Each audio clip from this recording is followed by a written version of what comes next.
Copy කරාට කැලීන් වලට නම් සම කරන්න අරගන්න කලින් නම බලන්න කැලීන්. ඒගොල්ලන්ට ඩීල් කතා කරාලු සල්ලි දෙන්න කතා කරාලු අනුලා පැත්තේ ගේම් කාරයෝ ඉන්නවද ඩීල් කාරයෝ ඩීල් ගහන මිනිස්සු ඉන්නවද කියලා අපිත් දැනගන්න කැමතියි. මාලිමාවට අනුර කුමාරට ඡන්දේ නොදීපු අයත් මට කියනවා නෑ නෑ සුදා දැන් නම් හරිනේ. උගලන මිලියන හැමිලියන කිව්වහම කවුද කියලා අපේ සෝතියක් අහ. යකෝ ඒ 48 තනි පක්ෂයක් ලෙස ප්‍රබලව මිනිස්සුන් දීලා තියෙනවානේ බහුතරයක් ඒකට. උඹලට මොනවා මේ මාධ්‍ය සාකච්ඡාව තියාගෙන ඇවිල්ලා යටින් මෙහෙම ගේම ගහන්න ඇදුවට මිනිස්සු ඊට උඩින් මෙහෙම ගේම ගහනවා උඹලට. තව කාලෙකින් පුනරුත්ථාපනයේ වෙලා මොකද මේ විපක්ෂය මේ විදියට ඇවිල්ලා කවදාකවත් මිනිසුන්ගේ ඡන්දෙන් එන්න බෑ. රනිල් වික්‍රමසිංහට ඒක මූලිකය ලබා දෙන්න. යකෝ ඌ පුනරුත්ථාපන වෙලා ඉන්න එපා ඔක්කොටම.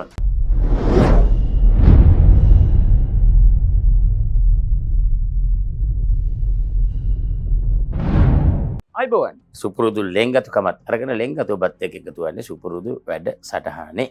එකතු වෙන්නේ වැඩසටහනේනේ. ඔව් හරි. වචනේ හරි මං මට පැටලුණා දුකේ. කොහොමුණත් ඕගොල්ලෝ දන්නවා මේ මොහොත වෙන විට දැන් අද පළවෙනිදා. හෙට වෙනකොට ඔක්කොම පළාත් පාලන ආයතන වල ගැසට් කරලා ඉවර කරනවා ඒ සභිකයන්ගේ නම් කවුද മന്ത്രിවරු කියලා.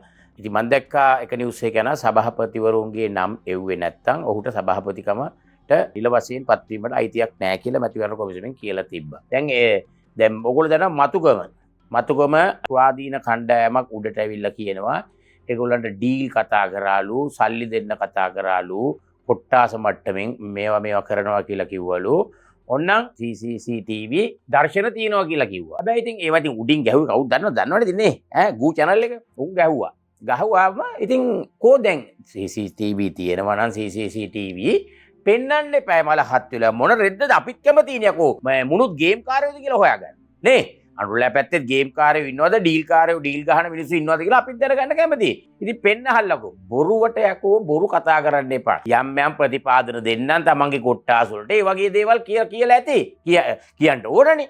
අපි අර මේ ටික දෙන්නම් අපි ඔයගොල්ලන්ගේ සංවර්ධනය කරලා දෙන්නම්. එන්න අපිත් එක්ක එක්කව වෙලා මේ වැඩ ටික කරමු කියලා. නැතුව මුදල් දෙන්නම් කියන එක කිව්වනම් මේ කියලා විතරනේ පෙන්වන්න පුළුවන් කිව්වනේ. ඈ රෙකෝඩින් තියෙනකොට ඉතින් දාපල්ලකෝ බං. නිකන් ඒක තමයි කියන්නේ බොරුවට දෙයක් කියනකොට මුන් හිතනවා මේ සමාජයේ දැන් තාමත් ඉන්නේ බත් කන හරක් කියලා ගොන්නු ටික. නෑ ගොන්නු දැන් හිතුවට දැන් මෙහෙම ගොන්නු ටිකක් නෑ. දැන් බත් කන ජනතාවක් ඉන්නේ. තාම 14ක් ඉන්නේ බත් කන හරක් ටිකක් උඹලත් එක්ක ඉන්නේ. ඔය කාලකණි ටිකත් එක්ක ඉන්නේ බත් කන හරක් ටික. උණුත් දවසක තේරුම් ගන්නවා. වැඩි කල් යන්නේ උණුත් දවසක තේරුම් ගන්නවා මේ අනුර කුමාර ප්‍රමුඛ රජයෙන් මේ දැන් කරගෙන යන වැඩපිළිවෙලත් එක්ක හොරු ටික සෙත්ත පොච්චි හොරු ටික පනින්න හදනවා අල්ල ගන්න උන් ටික පනින්න හම්බ වෙන්නේ නැහැ උන් ඇතුළට දානවා ඒවත් එක්ක අර දැන් මේ මොහොත වෙන විට දැන් මම කතා කරන්නේ මට සාපේක්ෂව දැන් මාලිමාවට අනුර කුමාරට ඡන්දේ නොදීපු අයත් මට කියනවා නෑ නෑ සුදා දැන් නම් හරිනේ ඈ අපිත් මේක කාලයක් අපිත් මේ මිනිසුත් එක්ක හිටියා නමුත් අපිට දැන් තේරෙනවා මේ අපිත් වැරදි ට්‍රැක් එකේ හිටියේ කාලකන්නින්ට තමයි සෙට් වෙලා හිටියේ මේ මිනිස්සු වැඩක් කරනවා අප්පා අන්න එහෙම කියලා ඒත් හරි තැනට ඇවිල්ලා තියෙනවා. ඉතින් ඒ නිසා ඒ ගැන අපි සතුටු වෙනවා. උඹලාගේ බහුතරයක් තියෙනවා නම් ගනිල්ලා ඒ පළාත් පාලන ආයතන නගර සභාවද ප්‍රාදේශ සභාවද මොන මගුල හරි ගනිල්ලා. බහුතරයක් නැත්තම් එක්කාසු කරලා මේ අපිට තමයි බහුතරය තියෙන්නේ විපක්ෂයෙන් මේ බලන්න විපක්ෂයේ මේ කණ්ඩායම් ඔක්කොම එක්ක වුණාම බලන්න අපිටනේ බහුතරය තියෙන්නේ මේ තියෙන්නේ එහෙම කොහොමද යකෝ තියෙන්නේ එහෙම මාර්ගලන්නේ එහෙනම් තොපිට ඉල්ලන්න තිබ්බනේ යකෝ විපක්ෂ ඒකාබද්ධව ඉල්ලන්න තිබ්බනේ මොන රෙද්දට තනි තනි විල්ලුවේ UNP සජබේ ස්වාධීන ඒ රෙද්දවල ඔක්කොම කරලා බල දැන් මොනවද කියන්නේ නෑ මේ අපිට මේ ජනතා කැමැත්ත දීලා තියෙන මේ බලන්න විපක්ෂයේ බහුතරය තියෙන්නේ ආසන සංඛ්‍යා අපිටනේ තියෙන්නේ එහෙම දොඩවන අර මිලියන හැමිලියන උල්දරන මිලියන හැමිලියන කිව්වහම කවුද කියලා අපේ සෝති අක්කා අපේ තෝති අක්කා මේ දවස්වල කොහොමද තෝති අක්කාව මතක් කරලා තෝති අක්කට ගෞරවය දෙන්න ඕනේ ඇය තමයි මිසිස් වර්ල්ඩ් ලංකාවට ගෙන ආපු ආදරණීය ශ්‍රී ලාංකීය මේ රෝසි අක්කා හැබැයි රෝසි අක්කා පච වෙලා මොනවද ගාගෙන මිලියන වෙලා හැමිලියන වෙලා තමයි දැන් තියෙන තත්ත්වات එක තමයි ඉන්නේ තරහ වෙන්න පරෝසියක් ඉතින් මේ කියනවා එදත් කිව්වා අදත් කියනවා හෙටත් කියනවා දැන් ඔයාගේ මේ කතාව බලන්නකෝ මෙදාසරේ අනිවාර්යයෙන්ම කොළඹ නගර සභාව සජබෙත් එක්ක එක්සත් ජාතික පක්ෂ එකතු වෙලා තවත් පක්ෂ ගණනාවක් එක්ක කොළඹ නගර සභාව පිහිටවනවා නගරාධිපති වෙන්නේ කවුද කියන එක විශේෂයෙන්ම වැඩි බහුතරයක් තියෙන පක්ෂයේ විසින් තීරණය කරાવી උපනගරාධිපතිකම ඊළඟට බහුතරයක් තියෙන පක්ෂයට සමහර ලැබෙවි. ඒව ගැන තාම සාකච්ඡා කළේ නැහැ. නමුත් මේ වෙනකොට සජබෙත් එක්සත් ජාතික පක්ෂයත් ගිවිසුම් ගහලා තියෙනවා කොළඹ නගර සභාව ඇතුළු ලංකාවේ සියලුම සභාවල් ඒගොල්ලන් එකතුව විපක්ෂ එකතුව කටයුතු කිරීමට. මොකද අපි පැහැදිලිවම දැනගත යුතු කරුණක් තමයි කොළඹ නගර සභාව ගත්තොතින් ආසන 69ක් ජනතාව තෝරාපත් කළා තියෙන විපක්ෂයට. විශේෂයෙන්ම වත්මන් රජය මාලිමාවගෙන් තෝරාපත් වෙලා තියෙන ආසන 48යි. යකෝ ඒ 48 තනි පක්ෂයක් ලෙස ප්‍රබලව මිනිස්සුන් දීලා තියෙනවානේ බහුතරයක් ඒකට. එතකොට උඹලා මේ එක්කහුව කරගෙන ඔක්කොම මේ අර මේ මොනවටද එක්කහුව කරනවා වගේ එක්කහුව කරගෙන ඉවෙල්ල කොහොමද යකෝ කියන්නේ? අර මන් දැක්ක කල්ලුත් අපි කිව්වා දැන් පන්තියේ පළවෙනිය වෙනවා. පළවෙනිය වෙලා දෙවෙනිය තුන්වෙනිය හතරවෙනිය අරන් ඇවිල්ලා කියනවා මේ බලන්න අපිට බහුතරය තියෙන්නේ අපි තමයි පළවෙනිය. පළවෙනියට වැඩි අපිට තියෙනවනේ බහුතරේ. ඒ වගේ රෙද්දක් නේ රෝසියක් ඔයා මේ කියන්නේ. මොන කෙමනක්ද හැමිලිනේ කතාවක් නේ කියන්නේ ඈ? ඉතින් බහුතරයක් අපි ප්‍රජාතන්ත්‍රවාදය ගැන කතා කරනවා නම් බහුතරයක් මාලිමාව ප්‍රතික්ෂේප කරලා තියෙනවා. ඒගොල්ලන්ට දීලා තියෙන ආසන 48යි. බහුතරය ලැබිලා තියෙන්නේ විපක්ෂයේ മന്ത്രിවරුන්ට. ඒක නිසා මේක දැනගනින් රෝසියක්කේ. මේවා කියන්න ඕන රෝසියක්කේ. උඹලා 1948 නිදහස ගත්තනේ සුද්දාගේ. එතකොට එවකට සිට ගිය 2024 ජනාධිපතිවරණය දක්වා මේ හැම පරයෙක්ම මේ හැම වල් බල්ලෙක්ම මේ හැම නගරාධිපතිනියක්ම හැම නගරාධිපතියෙක්ම කළේ තමන්ගේ සුඛ විහරණයට වැඩ කිරීමක් පමණයි විතරමයි.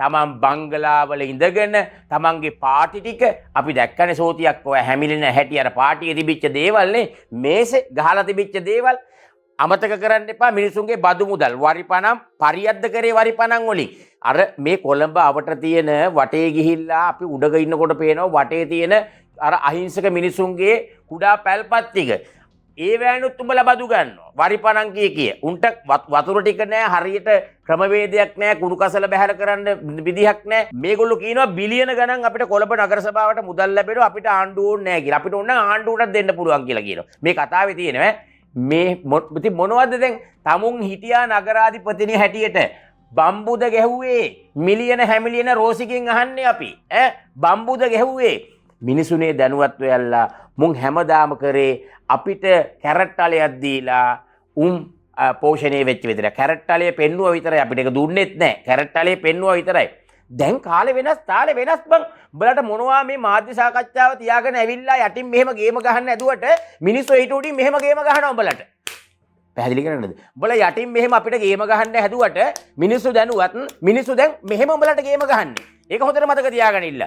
මේවා රිදෙන්න පැහැදිලි සරල විදිහට තේරුම් කරලා දෙන්න ඕන. මොකද උඹලා දැන් බිත්තියටම හේතු වී අවසන්. උඹලට නැගිටින්නවත් විදිහක් නැහැ. කුජීතයි අපි ඒකට කැමතිත් නැහැ. මොකද විපක්ෂයක් ඕන බම් මේ රටට නැත්තම් ආණ්ඩුවත් ඔහේ විදිහට කරගෙන යනවා අපි ඒකත් කියනවා. ආණ්ඩුව ඔහේ විදිහට කරගෙන යනවා තනි මැච් එකේ කිසි ප්‍රශ්නයක් නැහැ. තමන්ගේ උම්මයි බෝල් දාන්නේ තමන්ගේ උම්මයි බැට් කරන්නේ ෆීල් කරන්න ඉන්නේ තමන්ගේ උන් ටික විතරයි. එහෙම නෑ. මේක ප්‍රතිවාදී පිලක් ඉන්න ඕන. නැතුව මැච් එක රහ නෑනේ බං. ඒ නිසා අනික රටක් හැටියටත් අවඩක් විපක්ෂයක් නැති වෙනකොට විපක්ෂයක් දී වෙලා යන්න දෙන්න බෑ. හැබැයි විපක්ෂය බොරු ගහන්නත් බෑ.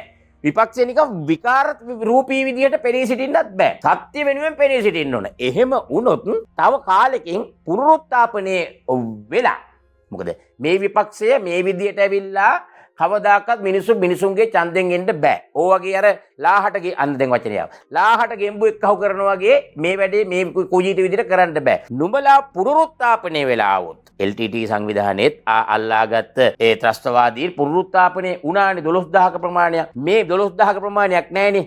12 මේ කියන්නේ සක්‍රීයව දේශපාලනේ ඉන්න ලාහට ගෙම්බ එක්කහුව කරපු වගේ ඉන්න සෙට් එකත් පුනරුත්ථාපනය වී තමන්ම පුනරුත්ථාපනය වී එහෙම නැත්නම් කවුරු හරි මේ නායකයෙක් අපි කියමු රනිල් වික්‍රමසිංහ එකතු වෙලා සජිතුත් එක්කහුව වෙලා පුනරුත්ථාපනය කඳවුරක් දාගෙන මේ සෙට් එක පුනරුත්ථාපනය කරලා මගුලක් කතා කරනවා.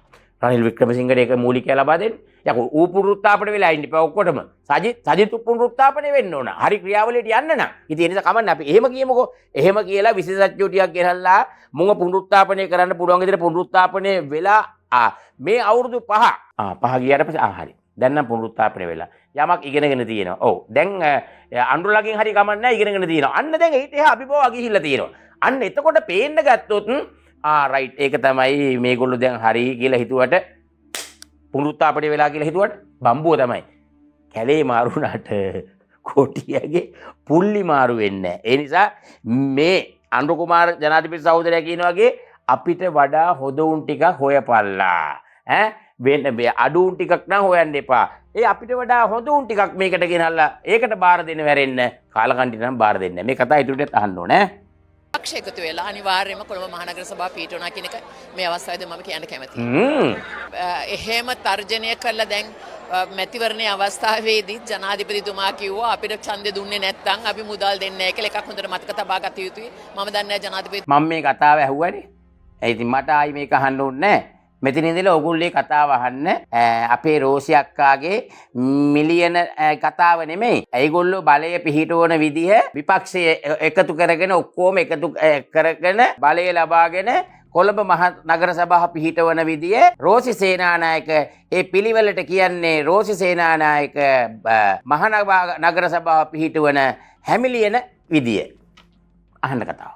තුමා ආඥාපනත කියවලා තියෙනවද කියලා පළාත් පාලන ආයතනවල විශේෂයෙන්ම කොළඹ නගර සභාව ගත්තොත් අපිට පුළුවන් මධ්‍යම රජයට සල්ලි දෙන්න. මොකද බිලියන 20කුත් 25කට වැඩි ප්‍රමාණයක් උපයාගත හැකි නගර සභාවක් හැටියට විශේෂයෙන්ම සියලුම කර්තව්‍යයන් කොළඹ නගර සභාවෙන් සිදු වෙන්නේ කොළඹ නගර සභාවේ මහ ජනතාවගෙන් එකතු කරගන්න වරිපණන් සහ අනිත් බදු වර්ග 70කට අධික ප්‍රමාණයක් තියෙනවා. ඒවෙන් ලැබෙන මුදලින් තමයි කොළඹ මහ නගර සභාව දුවන්නේ. ඒක නිසා ඒකවත් කියවපු නැති රජයක් කියන හිතනවා නම් ඒගොල්ලන්ට බහුතරයෙන් තෝරාපත් වෙන නගර සභාවක් විසිරුවලා ප්‍රධාන විශේෂ කොමසාරිස් කෙනෙක් යටතේ කරන්න පුළුවන් කියලා. ඒ කියන්නේ අමුවේ මේ රටේ ව්‍යවස්ථාව උල්ලංඝනය කිරීමක් හැටියට මම දකින්නේ. ඒ වගේම ප්‍රජාතන්ත්‍රවාදයට විශාල පහරක් හැටියට මම දකින්නේ.